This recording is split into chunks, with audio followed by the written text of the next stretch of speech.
Vamos a ver, dame pantalla con Carlos, si eres tan amable. Yasmín, hola, ¿cómo estás, Carlos? Bienvenido al programa. Tiempo que no te veía. ¿Cómo andan las cosas? ¿Cómo ves este tema? Comencemos. ¿Cómo ves este tema electoral? La abstención sigue siendo el gran muro a vencer. ¿Qué dices sobre esto, Carlos Valero? Sí, bueno, fíjate, nosotros en los recorridos que hacemos en los contactos, tú te das cuenta que la base social del PSV está cada día más disminuida y que en realidad la barrera a vencer en esta elección es la abstención, es la apatía y de alguna manera, sí, el decidir no participar. Ahora yo quisiera hacer una pequeña consideración con relación a eso. El voto, Juan Carlos y todas las personas que nos están escuchando, el voto es fuerza, el voto es poder. Es el poder que tiene el ciudadano, primero para definir en la administración pública, en lo público, quiénes van a ejercer cargos. Pero también es el poder que tiene el ciudadano para castigar a los malos gobernantes, es el poder que tiene el ciudadano para darle la oportunidad a otras opciones, y es el poder que tiene el ciudadano para generar una expectativa de cambio. Si no votamos, sabemos absolutamente lo que va a ocurrir. Si ejercemos nuestro poder, ese poder puede cambiar. Y como decía, parafraseando Bolívar, cuando Bolívar, ¿te acuerdas que Bolívar decide tener autoridad para no ejercerla? No recuerdo exactamente la frase, pero o sea, tener un poder para no ejercerlo, yo creo que es un grave error. Hay el poder del voto en cada uno de nosotros y yo hago un llamado nuevamente a que vayamos a ejercerlo sabiendo dónde estamos parados. Aquí ninguno de nosotros es un iluso, ni ninguno de nosotros está creyendo en pajaritos preñados, pero lo concreto es que votar es ejercer el poder que tú tienes para que las cosas cambien. Ahora, Carlos, ¿tú estás de candidato por la lista nacional o por Caracas? No, yo voy de candidato por la lista del Estado Lara. Soy el segundo de la lista del Estado Lara. Ahí estamos haciendo campaña con el doctor Marcial Daza, un extraordinario médico que es nuestro candidato a gobernador. Estamos con Henry Falcón. Nos ha acompañado muchísimo Luis Florido, Lorenzo Lencho, Monasterio. En fin, tenemos una fuerza en Lara. O sea, Lara siempre ha sido un estado muy importante. Más o menos define las tendencias sociales y políticas del país, y yo creo que el triunfo que vamos a obtener en Lara va a ser un indicador de lo que va a pasar en todo el país. Pero repito, nosotros somos, Juan Carlos, la expresión de la inmensa mayoría que votó el 28 de julio. Somos la oposición que está presentándose en estas elecciones. Si no hubiese un llamado de una parte a un boicot electoral, en este momento nosotros tendríamos con seguridad números superiores al 70, al 80%. Entonces nuestra barrera es precisamente lo que tú mencionabas hace un rato, es convencer a la gente de que la abstención no es una vía que genere cambio político ni nos acerca al cambio político. Mira, respóndeme algo que tiene que ver con este código QR. La gente me pregunta, ¿cómo hago para consultar? Bueno, yo le paso el número de mensaje de texto, el 2637, para que la gente consulte si no lo han movido de su centro de votación o si lo han movido para revisar. Pero esta opacidad del Consejo Nacional Electoral, a estas alturas no hay página. A estas alturas la gente no está informada, no conoce el resultado de la del 28. Muchísima gente no conoce, incluso debo decirte, los candidatos, porque la campaña no ha sido una campaña tan eficiente y el Consejo Nacional Electoral no ha hecho campaña para invitar a la gente a votar. Quiero escuchar tus consideraciones. Código QR, ¿qué pasa con esto? Nosotros ganamos en la Asamblea Nacional en el 2015 y no había código QR, había actas. Nosotros vamos a tener en cada centro de votación un venezolano defendiendo el acta, como ocurrió el 28 de julio. Y bueno, y te repito, sin código QR ganamos. En la elección de Manuel Rosales en la gobernación del Zulia, entiendo que en ese momento todavía no se había implementado el código QR y se ganó. En fin, por supuesto que la eliminación del código QR, ¿qué es lo que busca? Darle un mensaje al electorado para que diga, no, esto ya está listo y no se puede hacer nada, no votamos. Es decir, lo que busca es desincentivar el voto. Y lo que ha ocurrido con el Consejo Nacional Electoral y lo que ha ocurrido de alguna manera con lo atropellado que ha sido la campaña, con los tiempos en los cuales se convocó, es precisamente para que sea una especie de campaña silenciosa, de campaña ausente, porque el gobierno lo que quiere es que vayan a votar los de ellos y listo. Entonces, ahora nosotros vamos a darle el gusto a Maduro de quedarnos en nuestra casa teniendo claro que eso es lo que él quiere. Yo creo que no. Yo creo que nosotros debemos salir a ejercer nuestro poder ciudadano, que es el voto. Repito, el voto es el poder que nosotros tenemos para expresar, para seguir luchando, para cambiar. Juan Carlos, este CNE es el mismo que había el 28 de julio, el mismo. Entonces, o sea, son las mismas condiciones y sin embargo nosotros dijimos hay que seguir. Y si o sea, el gobierno quiere que nosotros nos salgamos de la ruta electoral, que llamemos a la atención, que les demos el espacio solo. Ocurrió en el 2005 y la abstención fue muy poderosa en aquel momento porque solamente votó alrededor del 20%. Pero con ese 20% se quedaron con todo el país. Porque aquí hay una idea que yo también quiero subrayar, Juan Carlos, si me permite. Y es que en Venezuela no hay un quórum mínimo de participación. Por ejemplo, hay países en donde si no vota el 40% o el 30%, la elección no es válida. Acá no ocurre eso. Acá, si votan 2 personas, esas 2 personas deciden todos los diputados de la Asamblea Nacional. O si votan 20. Entonces, como no hay ese quórum mínimo de participación, el llamado a la abstención, o sea, no tiene efectos prácticos. Entonces, claro. o sea, eso es algo Sí, que... la abstención termina siendo un acto fallido. Al único que favorece la abstención es a la maquinaria del gobierno, es mi opinión. Bueno, yo no diría que un acto fallido. Yo creo que la abstención es una herramienta para ayudar a Maduro, básicamente. Porque la maquinaria Lo que del quiero gobierno decirte, no produce efecto. Si produce, tú sí, vas a ser ayuda demasiado. diputado, lo Produce que efectos muy grandes. pudieras no ser si la gente se abstiene y gana el candidato del gobierno. Entonces el Correcto. abstencionista termina votando por omisión por los rojos rojitos. El abstencionista termina siendo un tonto útil de Maduro. Me suena un poco duro decirlo así, pero es la verdad. O sea, Maduro quiere que tú no votes.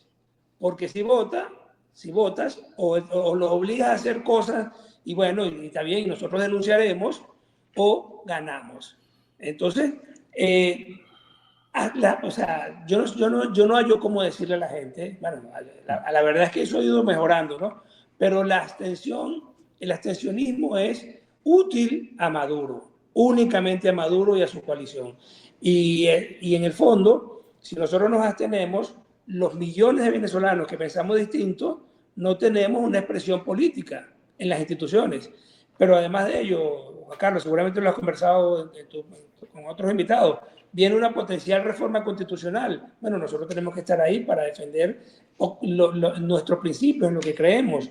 Si nosotros no participamos desde esa asamblea, se van a generar un conjunto de leyes que van a cambiar el modelo educativo, que van a alterar la economía, que van a seguir aislando el país, en fin. O sea, si no participamos, sabemos lo que va a ocurrir. En consecuencia, la opción de ejercer nuestro poder del voto, de participar, permite que haya una ventana de cambio y nosotros no podemos cerrarnos a esa ventana de cambio.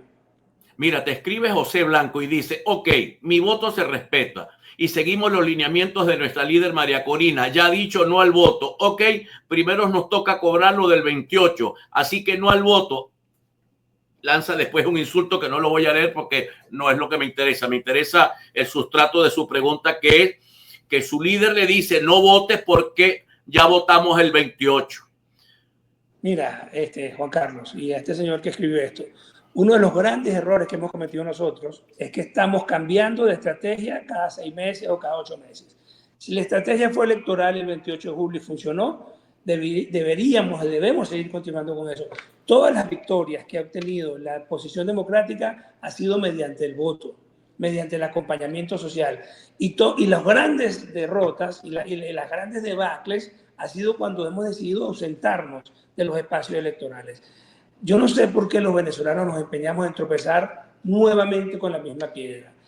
Yo respeto la opinión del señor, respeto a los que deciden no votar, creo que están profundamente equivocados, que son tontos útiles a Maduro, que el no votar en este momento, el abstenerse en este momento es decirle a Maduro, dale pues, tienes razón, haz lo que quieras. Y bueno, Mira, yo me niego a hacer eso, me niego a rendirme. Alexander del Carmen Santiago te pregunta acá, déjame ver para intentar leer la pregunta de Alexander. El voto del 28 de julio se respetaron. ¿Quién está en Miraflores, señor? Dígame, ¿quién ganó el 28 de julio? Ah, pero ¿qué hacemos? O sea, todos sabemos lo que ocurrió el 28 de julio y por lo que ocurrió el 28 de julio abandonamos los espacios.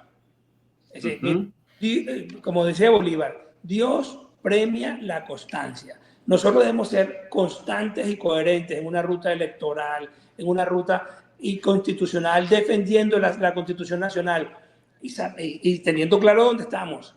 Pero vuelvo a repetir, abstenerse sabemos lo que ocurre. Cuando votamos, ocurrió lo del 28 de julio, pero se genera una presión y esa presión genera unos debilitamientos, porque no me vas a decir tú que el Maduro de hoy es un Maduro más fuerte que el del 28 de julio. Claro que no. Y si nosotros lo derrotamos masivamente el 25 de julio, será más débil.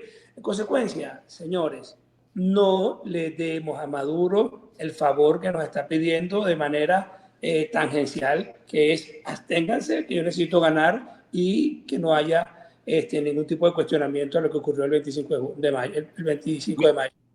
Mira, Carlos, para el siguiente segmento te dejo una pregunta de la profesora Iris Muchacho. Ella dice, las decisiones se respetan, candidato. No son tontos útiles. Hay una realidad. Cuénteme las razones, por ejemplo, para votar por usted.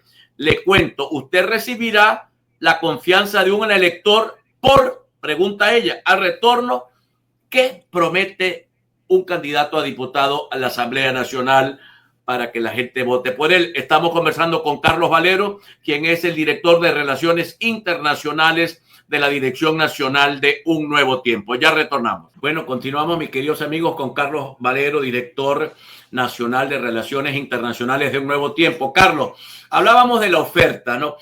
Hay poca oferta en el ambiente porque cuando estamos en una autocracia que para algunos es competitiva, si estas elecciones tuvieran algo de libertad, o para algunos, como la Iglesia Católica, es cerrada, la lucha es los que representamos la salida a la crisis y los que representamos a quienes están gobernando. Pero hay una propuesta que presenta el equipo que va a la bancada de la Asamblea Nacional por el Nuevo Tiempo. Sí, bueno, fíjate, había una señora que nos preguntaba por qué votar, ¿no? ¿Por qué? Y tú tenías en este momento, tenías el ambulatorio del Barrio de la Libertad, antes y después. Es decir, veamos lo que está ocurriendo en el estado Zulia. O sea, antes, cuando estaba el anterior gobernador, que tenía muchísimos recursos, ¿verdad? Y se los dilapidó, y lo que hace Manuel Rosales en el Zulia, número uno. Entonces ahí tienes una expresión clara de por qué votar. Dos, nosotros somos una mayoría política y una mayoría social. Y silenciar esa mayoría es un error. Yo creo que esa mayoría se tiene que expresar.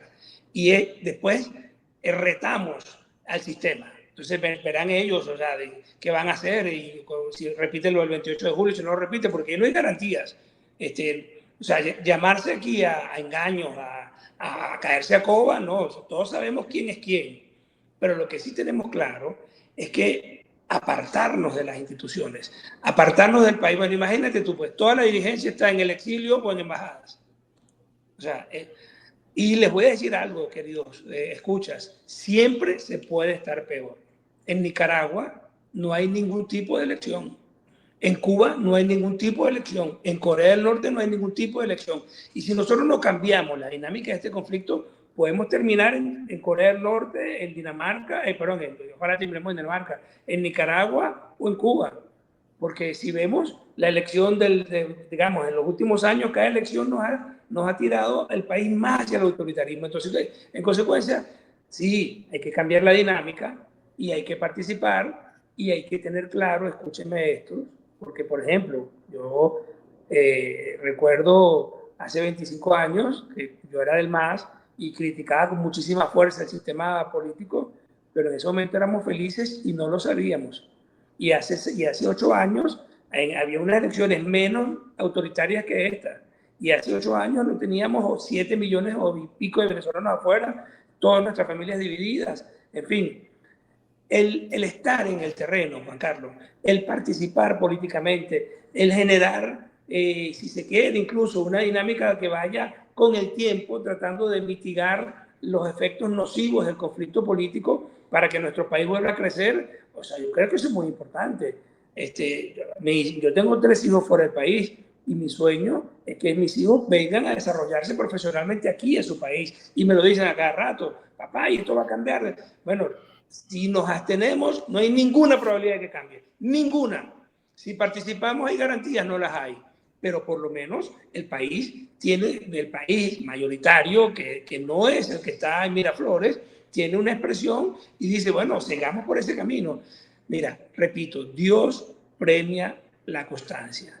La constancia es muy importante. ¿Y qué significa para nosotros ser constantes? Bueno, seguir acompañando a la gente en las comunidades, lo que está haciendo el gobernador Manuel Rosales en el Zulia, que transformando con las 4 lochas que tiene el Estado, tratando de liderar un Estado para sacarlo de las sombras. Eso es lo que yo creo que debemos hacer. Y en el camino, tener claro, mi querido amigo, que desde la Asamblea Nacional se tiene que construir un espacio de negociación real para que acá no haya presos políticos. Mira, aquí hemos tenido exceso de diálogos y de negociaciones fuera de las fronteras. Pues yo creo que el próximo espacio de diálogo y de negociación tiene que ser la Asamblea Nacional. Y por eso nosotros, los opositores, nos vamos a esa Asamblea a convertirnos en monoquini de Jorge Rodríguez, como muchos de los que están ahí que no se oponen a nada. O sea, entonces Claro. termina siendo una especie de repetición de lo que hay, ¿no?